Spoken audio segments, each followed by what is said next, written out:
ವಿಫಲವಾದ ಅಮಿತ್ ಶಾ ರಾಜೀನಾಮೆ ಕೊಟ್ಟು ತೊಲಗಿಬಿಡಿ, ಅಧಿಕಾರದಿಂದ ತೊಲಗಿಬಿಡಿ. ಭೇದವನ್ನರಿಯದು ನೀಲಿಯ ಗಗನ,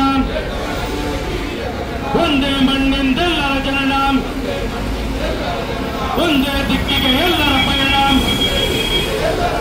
ಮಾನವರೆಲ್ಲರೂ ಒಂದಾಗೋಣ,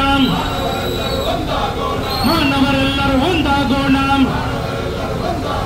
ಹಿಂದೂ ಇರಲಿ, ಮುಸ್ಲಿಂ ಇರಲಿ, ಕ್ರೈಸ್ತರಿರಲಿ, ಪಾರ್ಸಿ ಇರಲಿ, ಭಾರತ ದೇಶದ ಪ್ರಜೆಗಳು ನಾವು, ಭಾರತ ತಾಯಿಯ ಮಕ್ಕಳು ನಾವು. ನಾವೆಲ್ಲ ಒಂದೇ, ನಾವೆಲ್ಲ ಒಂದೇ. ಹಿಂದೂ ಇರಲಿ, ಮುಸ್ಲಿಂ ಇರಲಿ, ಕ್ರೈಸ್ತರಿರಲಿ, ಪಾರ್ಸಿ ಇರಲಿ,